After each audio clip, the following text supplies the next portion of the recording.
Hello, freedom seekers. Welcome back to the Freedom Lifestyle. This is the show where we question the default, we ditch society's templates, and we figure out what freedom actually looks like for you because it looks different for everyone. And today we're talking about something that is less popular to talk about, and that's because it's not really that sexy or flashy to talk about. But damn, does this strategy work, okay? If you're new here, I am Sam. I'm a serial entrepreneur. I'm a freedom seeker. I have been self-employed now for almost a decade. And in this period, I've taken multiple mini sabbaticals. I've traveled to dozens of countries, launched various creative and really fun revenue streams. I started a nonprofit with my husband called Conscious Kitties. And if you follow me on social media, you already know all of this. This is the part of my freedom lifestyle that people see. What they don't see, though, is that almost all of this was made possible by one client. Okay, not 10, not necessarily a diversified portfolio of successful revenue streams, one company, one consistent retainer, the same payment hitting my account every single month for 5 years. And I know that almost sounds too simple, but that's because I truly believe we've been sold this story about what it actually takes to leave your job and build a freedom lifestyle. And that story is making this whole thing feel way more overwhelming than it needs to be. When most people think about going out on their own, right, and building a freedom lifestyle, working for themselves, that mental image of what it takes can feel really like chaotic and intense, scrambling for clients, not knowing when money is coming in next, hustling, posting every day, building revenue streams, finding product market fit, trying to grab attention, posting on all of the different social media feeds. And for a lot of people, what that looks like is not only overwhelming, but putting themselves out there consistently like that can be quite uncomfortable for a lot of people. And that mental image is often what can prevent people from even taking the leap altogether. But what if that wasn't the only way, right? What if instead of building 10 unpredictable revenue streams all at once from day one, what if you just needed to find one solid one? Because that's the version of all of this that I've actually lived. I've seen so many friends come in and out of entrepreneurship, test the waters, launch a business, get their toes wet, and then ultimately go back and get a job a few years later. And I want to break down why my way works and why it's worked for almost 10 years. I have not had to go back and get a job, work in an office, be confined by a traditional employment setting for almost a decade. And my way is one client, okay? One long-term, part-time, super flexible, reliable enough to basically pay all of my bills. That one client that then frees up everything else in my life to be pure exploration without any pressure, without any desperation. And I know that probably sounds almost impossible, but let me convince you why this works, and it's easier than you think.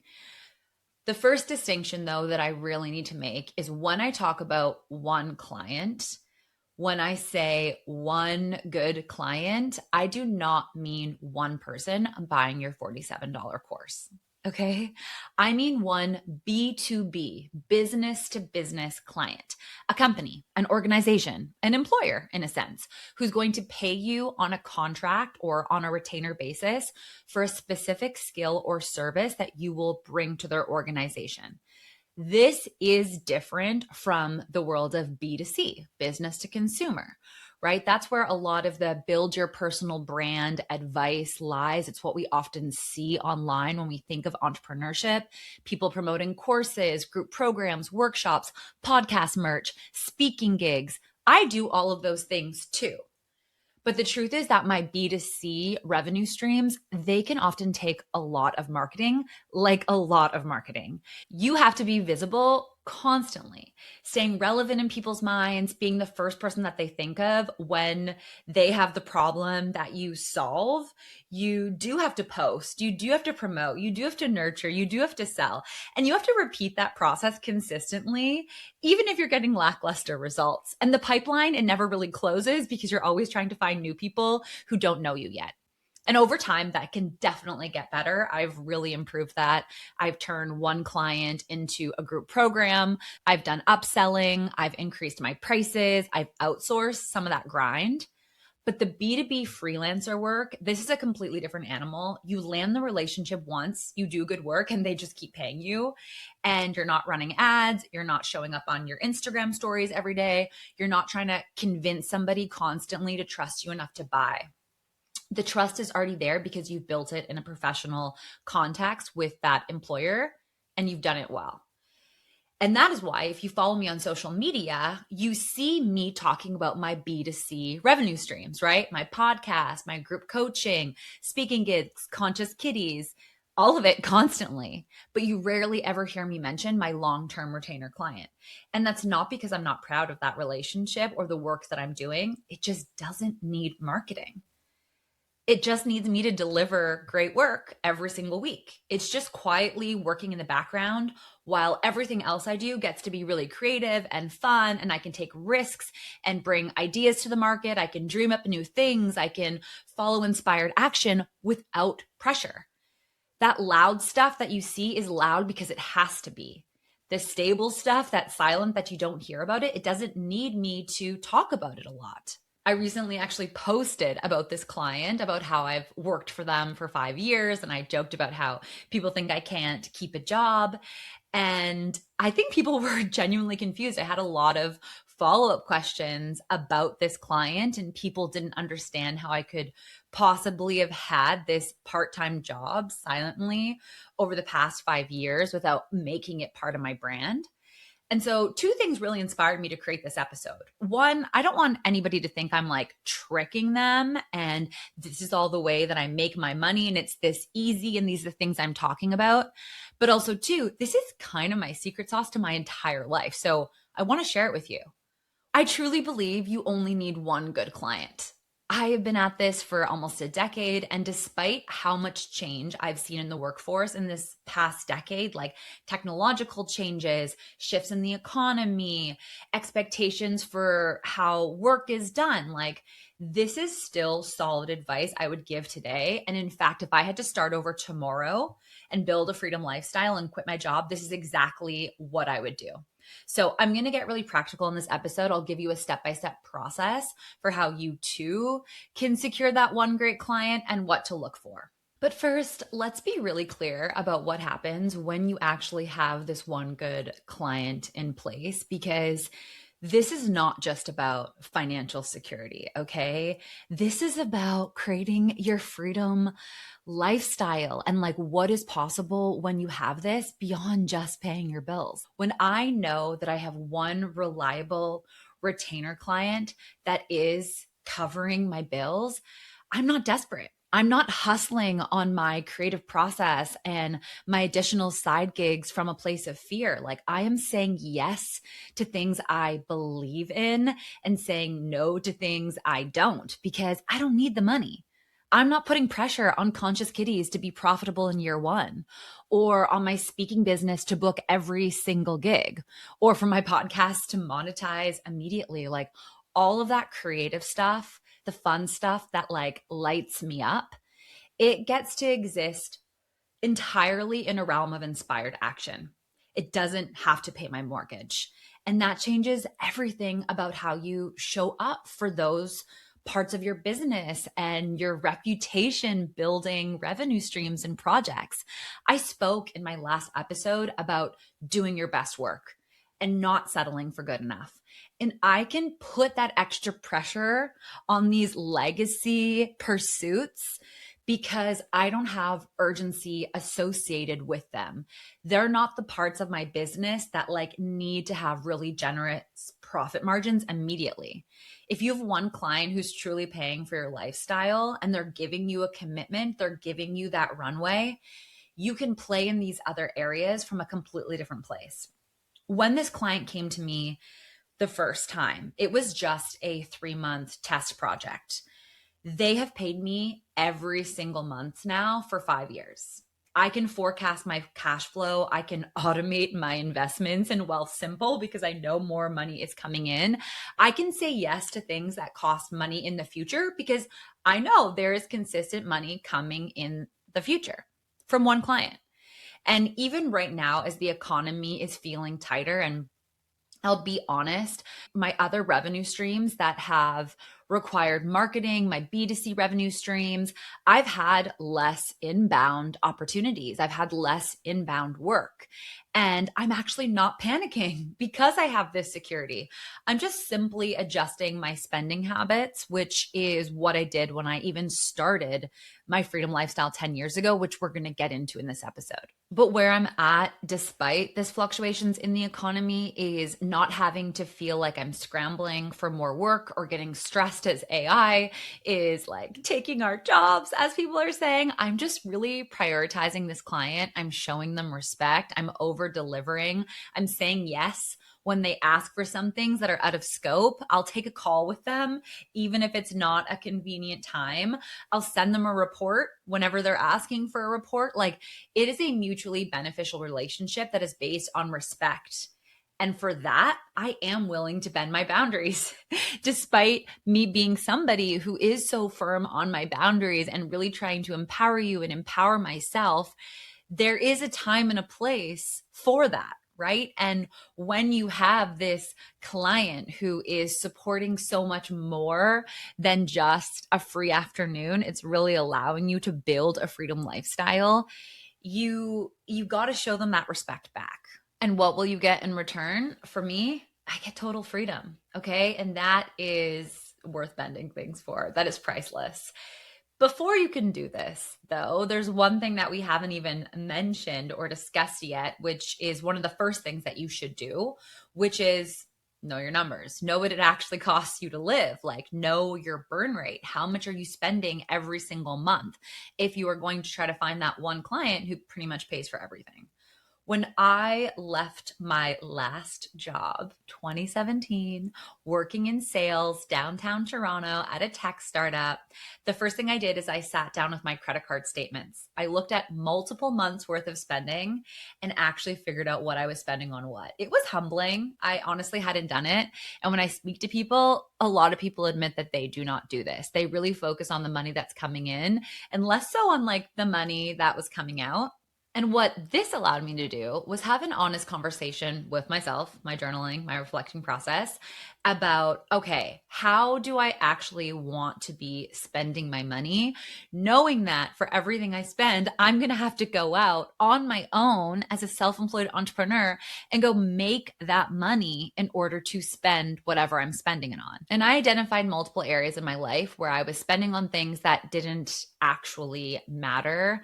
I was living in downtown Toronto where Uber was everywhere and so easy to just get an Uber. And I would just like default to just ride sharing apps, going to a friend's house. And that like was really adding up. I didn't realize how much I was spending on Ubers to just get around the city until I went and looked at my credit card statements and actually saw that number and realized I have a lot more time now that I've quit my job. Why don't I just like speed walk to my friends' houses or the grocery store, or whatever errands I'm doing? It can be part of my workout. It can be like deep thinking time, and I can, reduce that number significantly. I would also often socialize with friends, getting drinks after work, going to a cocktail bar. Even happy hour is expensive.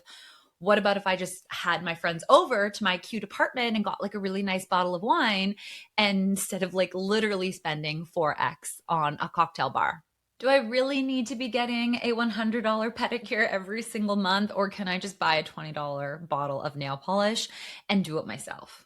None of these things felt like deprivation, by the way. I wasn't cutting the things that actually mattered to me. And that is a big part of this. Like, part of a freedom lifestyle and a rich life is knowing where spending money is actually going to give you meaningful returns and not feeling shameful about spending money on those areas. I still, to this day, spend freely on health stuff, fitness classes, supplements, products that really align with my values. I don't make any compromises there.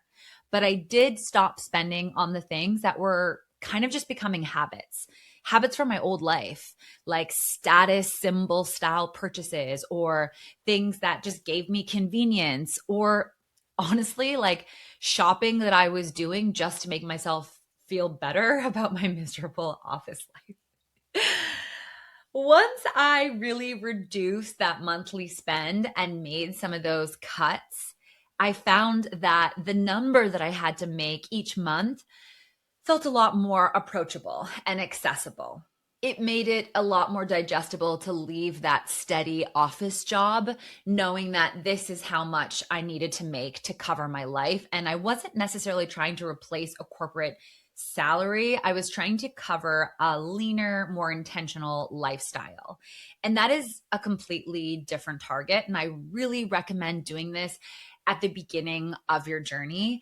Even now, 10 years later, when I have more excess cash, I'm still standing by a lot of these very prudent spending habits. I don't just get on the hedonic treadmill and increase my burn rate because my revenue is up. If anything, I save, I invest, and honestly, I donate a lot of it too, which feels way more meaningful than buying a new bikini for every single trip, or like upgrading my denim collection because skinny jeans are no longer in. So now I got to get baggy barrel jeans. Like, I don't need to be doing that. I work hard, I work intentionally for my money, and I spend it just as thoughtfully. So know your burn rate going into this, be intentional about your spending, and really aim to find one good client who can cover most, if not all, of that monthly cost. And when I talk about getting one good client, definitely a piece of this is the money, but it's also going to be the type of work and your relationship to that work that you're now doing that is going to matter a lot. You need to have one good client who, yes, pays for your bills, but also one that doesn't suck all of your energy, one that allows you to work on your own terms. So ideally, it's going to be an arrangement where there are clear deliverables that you can complete at your own pace from your own place, right? In my case, the client I have, they require me to deliver a weekly podcast episode. So every Wednesday at 8 a.m., it needs to be shipped and distributed on all the major podcast players. When I get that done, where I produce this episode from, they don't care. As long as I'm consistently putting out a high quality episode every Wednesday, they really don't care. They work with my life. They don't work against it. In fact, when I went on my 4-month sabbatical last year with Jared, living in a van, living in New Zealand, go back and watch some of those episodes. I created a lot of really great content on the podcast about it. That client, they 100% supported it. In fact, they accommodated it. They allowed me to batch a bunch of podcast recordings before I even went on the trip so that I wouldn't have to schedule any recordings with guests during those 4 months while I'm like living in a van in a different continent and time zone.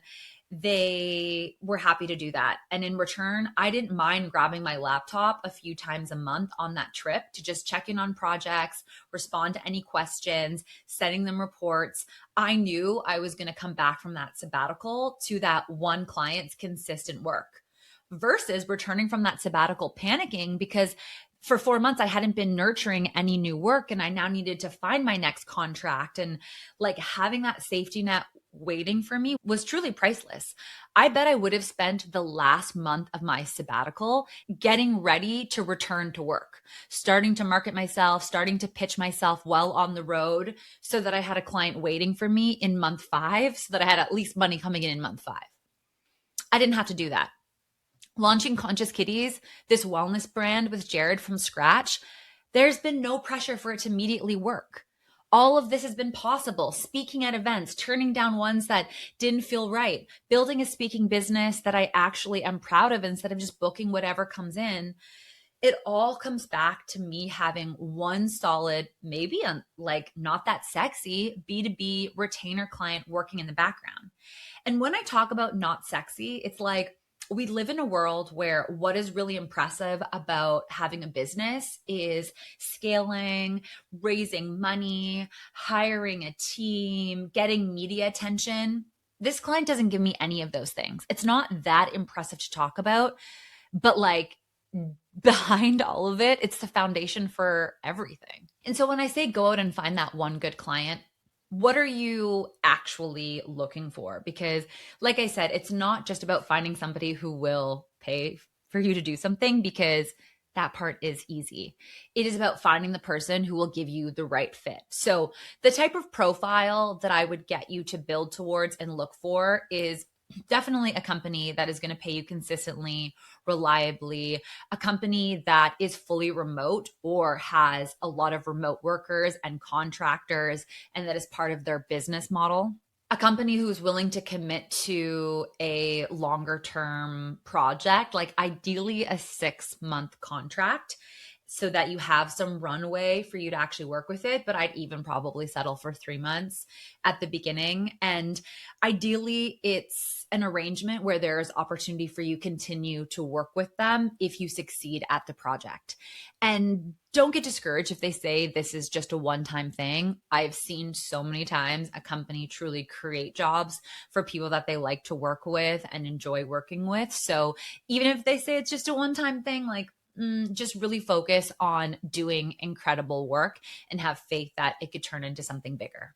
You just need enough runway for you to have some freedom that you can work with and start to plan your life around, and can just deliver amazing work and still have energy left for the other things that you're building that eventually you want them to be the full-time thing. But for now, you can build them from that place of inspired action, and they can be fun because you have this reliable, solid thing as well. The work, it should be project based, right? It should be part time. It shouldn't be a full time job. You're going to need that extra time. You're going to need that extra energy for those revenue streams you want to build, for those side hustles that you're trying to find product market fit with, for your inventions, your innovations, all of that creative reputation building pursuits. You're going to need extra energy for those. So you need this gig, this contract, to be flexible in how you get work done, when you work. They should just care about the deliverables, not where you're sitting when you did it or how many Zoom calls you're attending with their company. There should also be clear and measurable deliverable results for you. It should be very binary, like you did it or you didn't. You're also going to want a relationship that is based on genuine trust and respect. And that can get built over time from you consistently delivering good work. But that should be one of your goals, right? Is to over deliver to them. And in return, they're going to give you that respect back. This is what you're looking for. This is not a paycheck. This is a relationship that actually fits inside a freedom lifestyle. So, okay, we know what we're looking for. We know a general idea of the number that we need it to be for us to have this consistent security and cover my bills while the fun stuff can be the fun stuff. So the next common question is, okay, but where do I actually find this organization or this company? And my honest answer is it's closer than you think, or at least it should be. And if it's not, we'll come back to what you need to do immediately. So some of the best B2B clients I've ever had were people who already knew my work. So people who I'd already worked for or worked with. The first ever freelance client I ever had was my old boss. It was just a 1-month project that he hired me for, but it did give me a runway to start with and the idea that it could actually be that easy. Since then, I've had multiple clients who were previous bosses or previous colleagues, people who worked alongside me at one job, saw what I was capable of, saw what I was like to work with. And then when they moved to a new company, they either reached back out or I pitched them on bringing me on as a contractor for the new team that they were with or had started. So think about that for a second. People who already trust you, right? People who've already seen your work, people that you don't have to convince of anything, right? You literally just have to make the ask. You just have to put it out there to them that you are available for part-time flexible work. Here's some ideas of some skills that you could contribute to their team. Here's some projects that you could work with or that you could own, and put that out there and start with a relationship of somebody who already knows you, likes you, trusts you, and let them know that you're available, you're interested, you're excited about their mission or the products that they're building, or you loved working with them in the past and you'd love to come back and work with them, and you're available for part-time casual work. And so often that is well received and appreciated, because a lot of times companies have a lot of different things that they want to do, but their current team is full. Their current team is already maxed out with the projects that they have. So they're not going to give any more work to their current employees who are full-time, on salary, getting benefits. They just need them to do their job. And so they'll have a lot of dreams or ideas that are just sitting on the back burner that you could come in and say, Let me take care of that for you. Give me a 6-month project. I'll own it. I'll lead it. I'll make it happen. Here's how I'll track my results. Here's the kind of reporting that you'll get. Here's why I'm confident I know I can make it happen. And guess what? You can fire me at any time because it's a contract and it's part-time and it's gig work. It's such an obvious yes for companies. So do not think that you're asking for a favor. You are literally offering something extremely valuable. And it's just going to be even easier for you to sell that obvious offer to people who already know you, like you, and trust you, because they're going to open your emails. They're going to respond to your LinkedIn message. They're going to take the call. They're going to say yes to the coffee or the lunch that you offer them, because that is just how reciprocity works and relationship building is if somebody already knows you, likes you, and trusts you. In fact, maybe you haven't left your job yet. And is there a scenario where your current full-time job becomes your first flexible revenue stream and your first client in your new entrepreneurial lifestyle? Like, can you say to your boss, look, I love what we've been building here. I love this mission. I love this team. I don't want to leave, but a full-time job just isn't allowing me to pursue the other things in my life that I'm really excited about right now. I want to stay on this team. I want to continue to contribute to this mission I believe in. I respect you. I love your vision. Are you open to me staying on as a contractor, a part-time freelancer? Here's a project that I know I could own. I've already been doing it partly. Let me run with just this. You're not asking them to keep you on full time or keep you on that same salary for the same work. You're offering to do a focus piece on a freelance basis on your own terms. They don't need to manage your schedule. They don't have to include you in every meeting. They don't have to give you any benefits or perks. You just now deliver that thing and they pay you for it. A lot of companies will say yes to that because they already know what they're getting and they don't want to lose you because you're amazing, right, freedom seekers? Is that a possibility for you? Some of my favorite entrepreneurial launch stories start like that. Maybe your current employer isn't going to work, and so you got to make that list, right? You got to find, let's say, 10 people in your network who know you, like you, trust you, who've worked with you in some capacity. Find them on LinkedIn. Go see where your past colleagues are working right now. Make a list of all the different organizations and companies you've worked for. Remember your colleagues, see where they're at, do some research, build your list, and ask yourself, is there something in this organization that I could support on a contract or retainer basis, even a 6-month project to start? If this whole time you're thinking, Sam, I just don't have that network of people who would want me to work with them, that is a red flag. And that is something that you should immediately start correcting. In 2026 and beyond, our relationships are going to be priceless.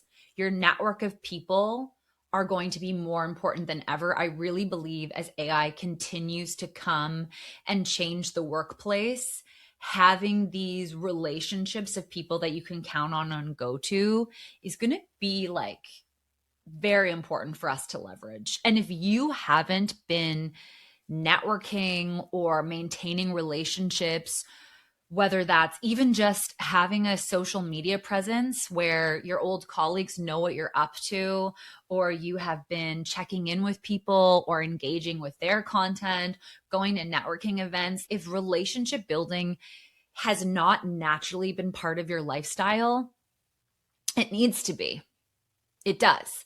If you're building a freedom-based lifestyle and are going to follow this strategy, having some relationships you can tap into, that is really important. And so that is maybe one of the very first things I would get you to do is to start getting more comfortable with networking. Make that part of your lifestyle. And so if you got to this part of the episode and you're like, I can't think of anybody who knows me, likes me, and trusts me, that's a problem. And that's one of the first problems that you could solve. I don't think there's going to be many people listening to this who feel this way. And so for those of you who could think of a couple people, what I want you to take away from today is you do not need to build your entire freedom lifestyle empire in one day. Yes, I have dozens of revenue streams, some passive, some active, some more successful than others.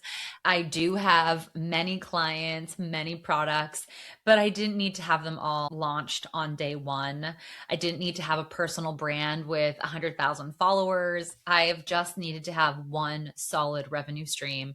And in my case, it's a B2B client, someone who's paying me consistently, trust me, giving me flexibility, and they don't drain my soul. Okay.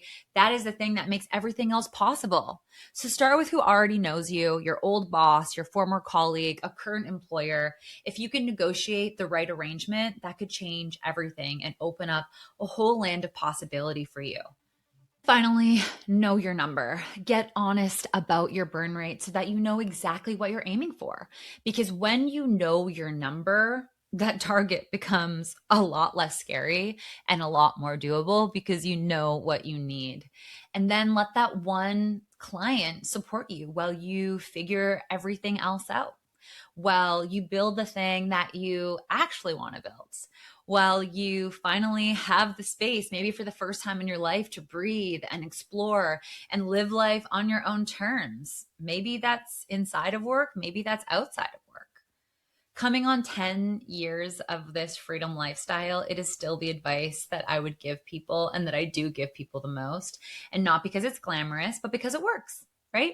Service-based businesses, they're never going to capture the cover of Forbes. They're just not. You're never going to get the ego boost of getting to tell somebody you just raised a Series A from VC investors. You're not.